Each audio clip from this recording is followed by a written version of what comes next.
Dewa sejati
ngening Sukodawa kebar yudha kenapa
nyuwun pangkur grog-grog asem gaya Ki Nartasabda monggo Bu.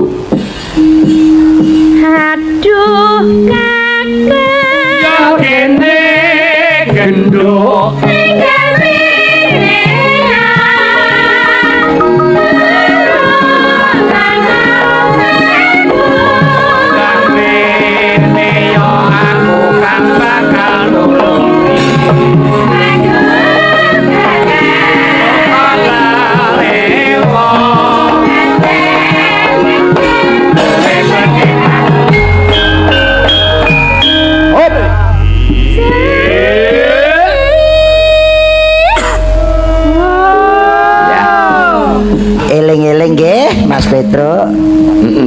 mula beja-bejane wong lali sih beja wong eling lawan waspada. Napa nika bondo mung sampiran Ya, pangkat mung titipan nyawa mung gaduhan pungkasane yen mati nyemplung kuburan. ya kae nggon serpekate ku gawe kae. Anjir mbok nyonto wayang kulit Nyuto wayang kulit piye? bolo kiwa adep nerono bolo tengen adep nerono neng tengah disabetke karo dalang. Ya. Niku ra angkara murka karo tumindak utama polahe ning kelirmu jagat bareng wis mati mlebu kotak meneng wis ora enek sing tukaran. Ya. Ya ora enek skandal kok wayang wedok ditengi wayang lanang ya ora enek. Ayo ora eneng ya. Niku mongko awur dadi sitok ndelok iki lampu ki mati sinden karo yoga karo aku pet ngono ora wis kedadian ra karo-karuan. Iya ya. Kancih niku. Gitu. Yo, saiki ngadepana ngersane Ndara. Karo cumadung dawuh, apa sing dipegalih iki Ndara Permadi?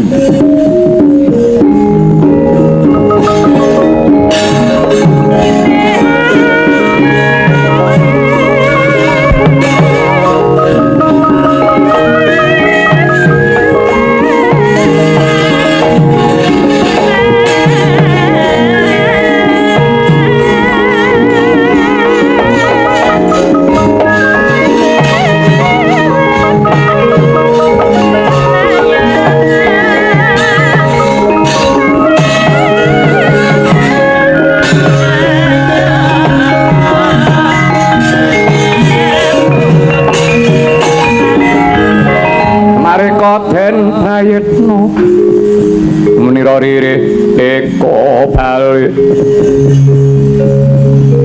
titya ning gandaya nitri sonya purnama sasi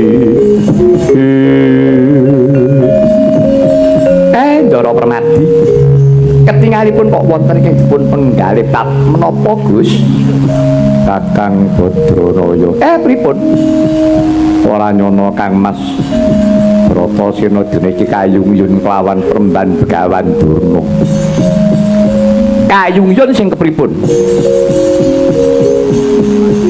Pengen ngupaya ngilmu kasampurnan nanging syarate dina iki kadhawuhan ngupaya banyu suci Perwitasari cumemplung keneng telenging samudra minangkal Kakang yen to nganti Kang Mas Bratasena ketiwasan kepriye Kakang panjenenganipun Ndara ampun semelang ampun kuwatir mungkin enten apa-apane kula sing tanggung jawab nek nganti ke neraka Ndara Raden Bratasena cilik lara gedhe temekaning pati mengke kula sing bubuh kali Begawan Durna pun kok sakniki digoleki nganti ketemu mengke nek ewa dene Ndara Bratasena mboten bali tempuhke Begawan Durna mengkono Kakang nggih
citrane nganggo rapuh sabaning kukiloring kanikara saketer mandek mangu jegrek yayah tugu Sinukarta nenggih Sang Bratasena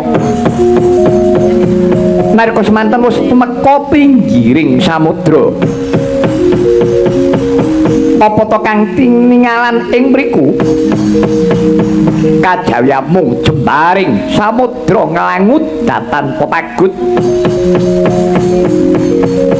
kumaluduk separaning alun megluk benturan ombak sak gunung-gunung alimbak-limbak kemalap kang warih samudra nglepi sewa kareng pating jenggelek cat katon cat sirna Marko semono dasare wanci mendung angen danu angalingi prabaring Basanta dadi sintru swasananing gisik amung kala-kala ketingal tatit sumalorot sinusul bledhek jemedher kegunturan akarya giris kang samyamulat ananging rikala semono sigra pinuntu pepuntaning tekad Sang Bratasena nadyanto mati ngrungkepi kautaman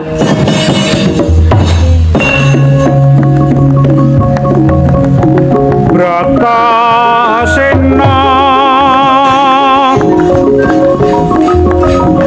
musga langing kapti nedya manjing kelenging samudra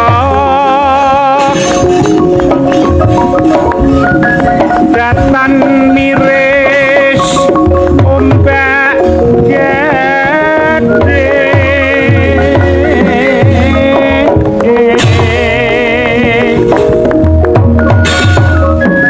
dahat gulung gumulung parandene litraja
carita kaya mangkono.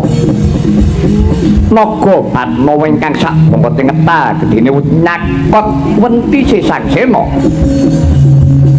Sarya mulet angganira ngantos jangga pinuting petit jroning layap-layap Sang Bratasena kraos kalamunta karo rindu dening wujuding naga.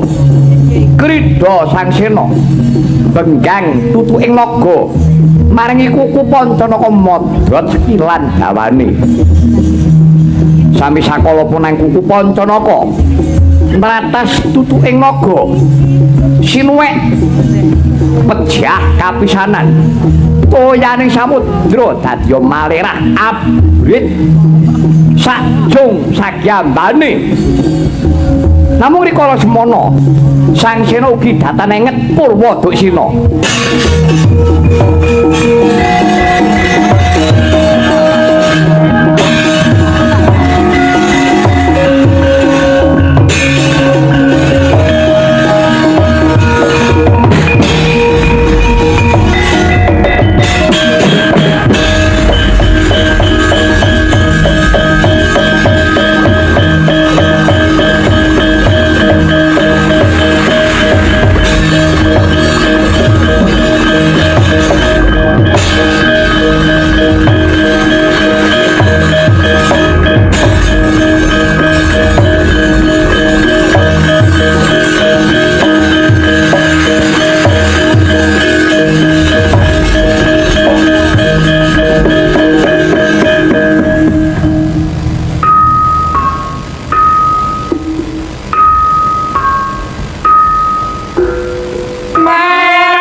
Anenggih punika ingkang wonten dasaring samudra. Ing mriku wonten pulau alit ingkang dahat asriti ningalan Dasik Waradin. Dinasaran wedi mila manik pakuja armurmu kang cahyamaya nadyan to pajar nanging datan balerni. Ya wong eloke pepajar wau dudu soroting Surya Candra Darular Kartika. Amung pepadanging gaib kang tanpa wujud. Dat ngumun Sang Bimasena dupi ngawuningani indah edining kahanan satemah Catananggraita. Bilih ing ngarsa ana bocah bajang kang lagya jumeneng mulataken sak solahe. Dupidyan Bratasena uning lamun den wastaosaken lare bajang. Esmu kacipuan ananging sinamun ing samudana sasadon ingat manis.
anake sapa iki?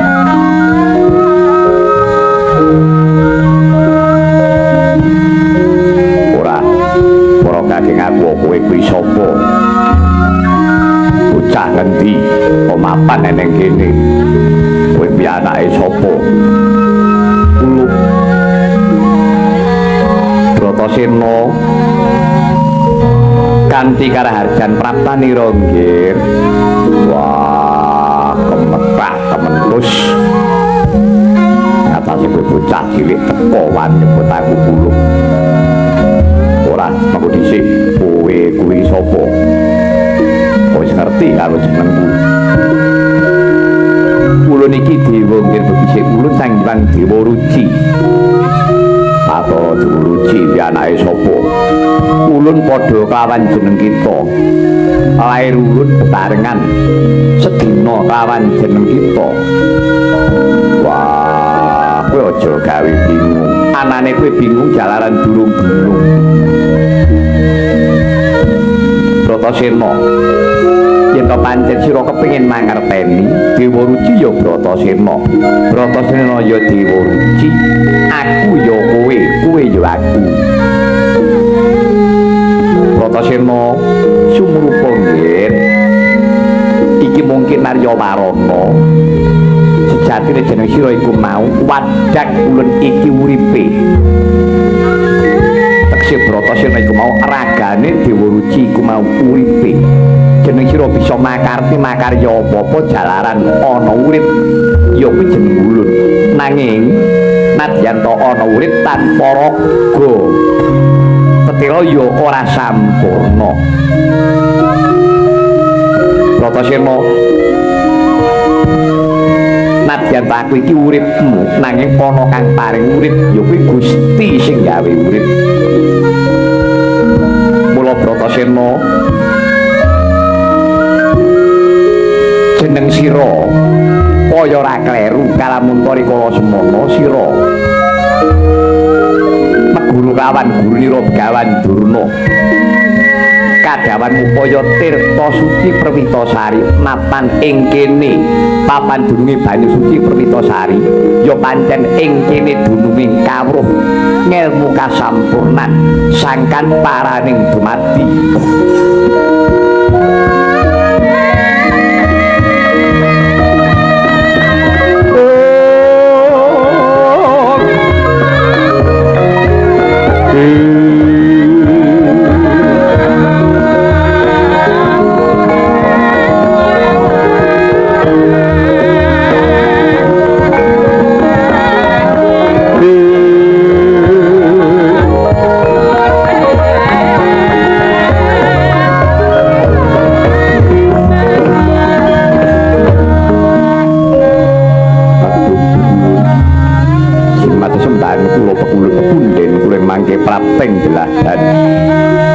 Mboten nyono bilih patrupa ulun dununging kekayuan kula ulun ingkang menika sumangga ulun daya-daya kula enggal nyuwun dawuh paperkawis ngelmu ingkang upadi menika ulun.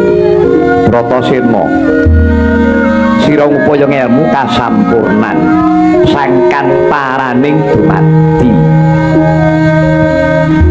Urip kuwi sangka sapa, urip kuwi arep ngapa, pungkasane kepriye. Rak mengkono sing mbok karepake. Inggih. Urip kuwi sangka sapa, urip kuwi ya peparinging Gusti Kang Maha Urip lantarane Bapa Biyu. Lantaran Bapa Biyu sira urip pinairake ana ngalam donya. Lha kok Bratasena kok dadak lair kowe kok dadak urip kuwi apa? Bratasena sejatine urip kuwi mau minangka dadi utusan. Kowe kuwi diutus. Ingkang utus sinten? Sing utus ya Gusti sing gawe urip. Kowe diutus kon nindakake kewajibaning urip manut kelawan kudrate nalika kowe urip. Yen kowe dadi satriya nindakno darmane kasatriyan memayu hayuning bawana migunakake to sing balung uleting urip prigeling olah curiga lan bedhama yen to sira brahmana kowe nindakno darmaning brahmana memayu hayuning bawana kanthi sarana weninging cipta meneping rasa Pratasena sakabeng tingkah laku muna-muni kebak ing pangibadah ngibadah ora mung ana papan pasucen wong ibadah kuwi mau tetulung ingkang gawe becik gawe katentreman iku mau ditembungake ibadah mekaten iya banjur pungkasan urip kepiye pungkasan urip bali ana ngersane kang maha urip bali ana ngersaning Gusti asale saka Gusti bali ana ngersaning Gusti asale ora ana bali ora ana digambarani yen to macan mati ninggalo walulang gajah mati ninggalo gading nang yen to menungsa mati kowe ninggalo amal saleh ingkang murakapi marang bebrayan agung katen iya nggih Bratasena jimat sembah kula kula punden kula padang ketrawangan raos sing manah kula kula Bratasena pancen bener kabeh kuwi mau manut marang kudrate nanging sing gawat sing abot sarene menungso iku mau digawani nafsu papat ingkang darbe cahya ireng abang kuning putih yaiku cahyane luamah amarah supiyah lan mutmainah kuwi mongko duwe karep dhewe-dhewe kala mangsane ana jroning ati suk-sukan undha usuk ana jroning ati Bratasena menungso tanpa nafsu ya ora becik yen to uripe ditunggangi kanepson ya ora apik sak bisa-bisa uripmu kudu bisa ngendhaleni marang nafsumu yen nganti uripmu ditunggangi karo nafsu ora wurunga jagat bakal diemperi mekaten iya Bratasena supaya ora tidha-tidha rasane atimu manjinga ana guwa garba ulun menapa kula badhe kelampan saged manjing guwa garba patuko aja maido kawan pangkasa ulun Bratasena manjing jroning guwa garba ulun liwata karna ulun ing kanan mekaten ulun iya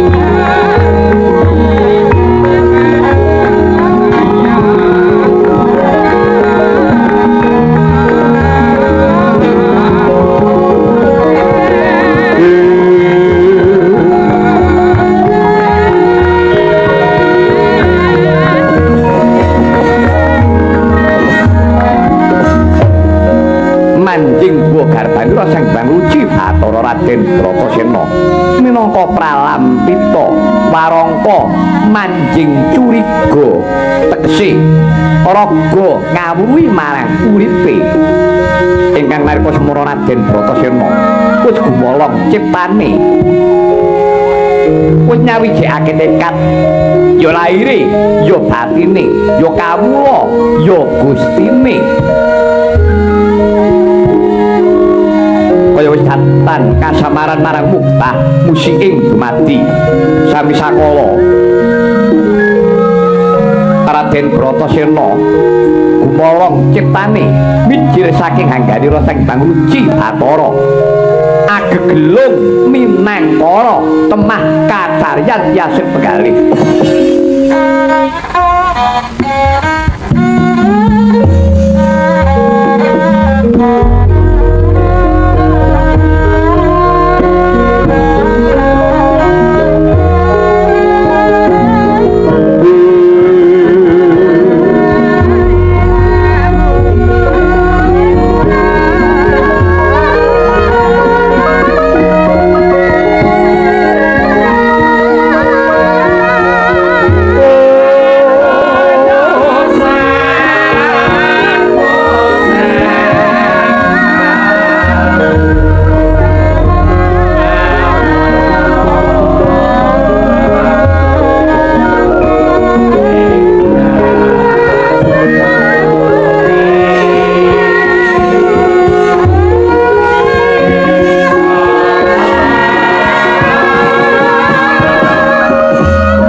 Manuk semua marang Angganira nggih Bima Suci.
Punawra sekaring toya taun gulung-gulungan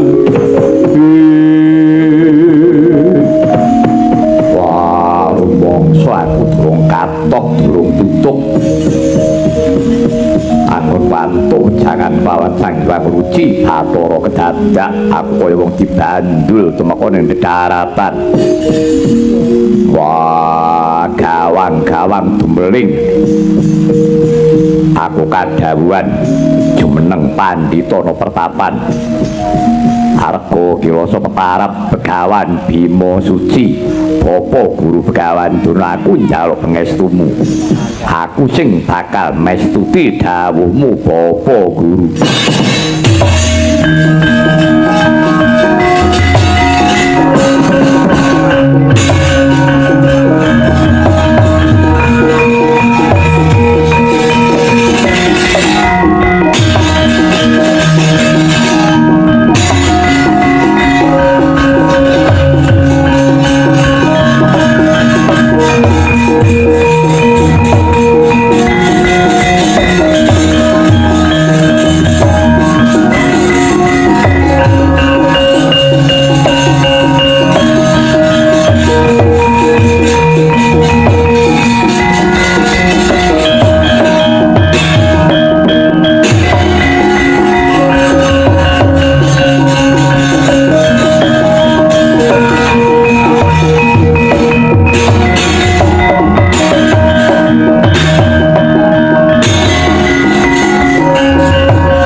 anoman wong kang kaya kowe obadam ayu kula warpapa dampyak biayaan nungka kelawan Werkudara arep apa aku ora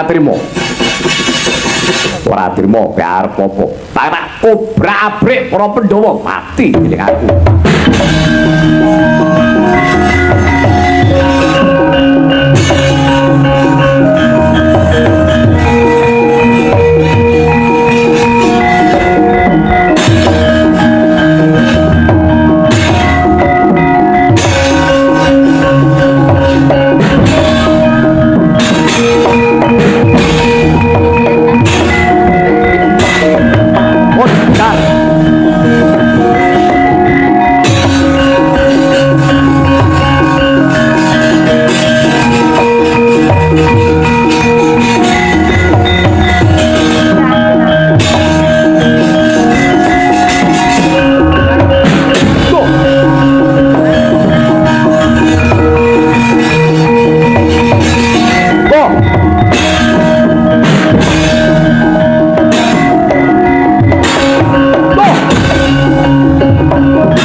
Racun.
Kuduk manyar-manyar mpret gantel butute kisan dengan cilik mulai yang dicuplak dadi molo-molo yer Werkudara apa guru Begawan Durna piye lega bungah tiaseng pun bapa nger sawise jeneng sira kasembadan anggonmu ngupaya ngelmu sing dadi kekebengan ing atimu sangkan paraning dumadi iya malah dene cawit keparing Gusti sing gawe urip aku kadhawuhan jumeneng pandhita pertapan arga Kirasa keparap begawan Bima Suci ora liwat aku njaluk panestune Bapa Guru.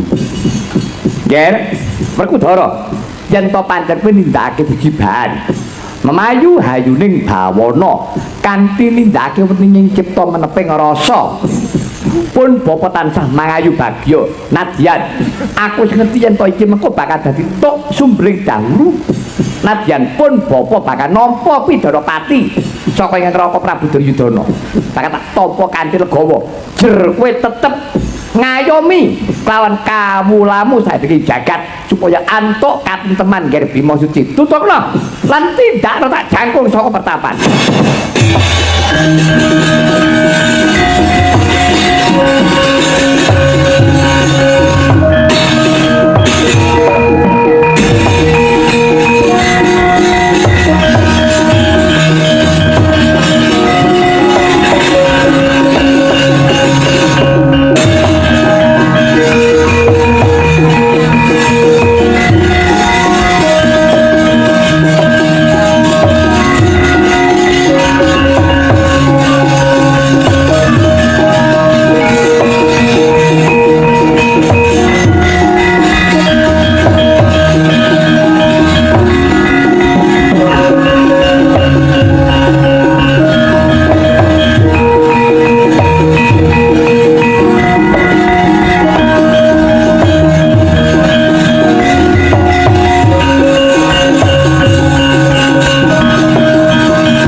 Nyai Permadi priye? Koko Prabu kados pundi menggah saking kemanggih paduka Kanjeng Koko Prabu wedal dinten mriku. Kang Mas Werkudara mboten kepareng kundur kempal kaliyan para kadang. Malah dinten mriku jumeneng pandhita wonten pertapan Arga Kirasa. Kados pundi Koko Prabu? Kadangipun Kakang Yayi Permadi manut saka pangrasanipun Kakang aja banget-banget nggonmu kabidung rasa tresna kawan kadangmu si Bratasena. Ya si Werkudara ya Bima Suci. Sumrupa pancen godha sing abot dhewe iki katresnan. Yen to nganti kowe iki mengko isih kagubah rasa tresna banget nggonmu ngengkoki tok munggondeli. Iki mengko malah bisa ngribeti rasane atimu. Mekaten Koko Prabu. Iya. Kepriye Kakang Semar? Sinuwun bejo kemayangan. Ndara Bratasena anggenipun meguru kaliyan Begawan Durna. Rak mboten mesti to Durna iki kudu ala. Durna mesti elek, mboten dereng mesti. Ngaten. Kabeh niku sok nganggo ala, nganggo becik, lha niku jenenge menungsa. Ngaten. Nek kono ala teluk terus ya ora bakal. Nek kono apik terus ya ora bakal. Mesti nganggo ala, nganggo becik, bener, nganggo luput. Mesti eling nganggo lali niku sandengane urip. Biyen enten ratu kondang kalok Kajana Priya. Kondange biyen Ratu Ngalengkadiraja Prabu Rahwana sapa sira sapa ingsun dewa mawon nganti ering. Ewadene sepele kalahe mung karo kethek lho. Kula ing mriki enten tetembungan aja dumeh. Mulane kabeh niku nek pun pancen pun dilakoni pun diniati kaya ingkang rayi Ndara Raden Werkudara nggih Begawan Bima Suci empun boten sah dipun penggalih malah dipun sengkuyung dipun tingali saking katebian. Lah nggih niku satriya sing pun bisa nyawijake tekad satriya nyarira Brahmana ingkang nggadhahi watak satriya nggih ingkang rayi Raden Werkudara nggih Bima Suci niku wau.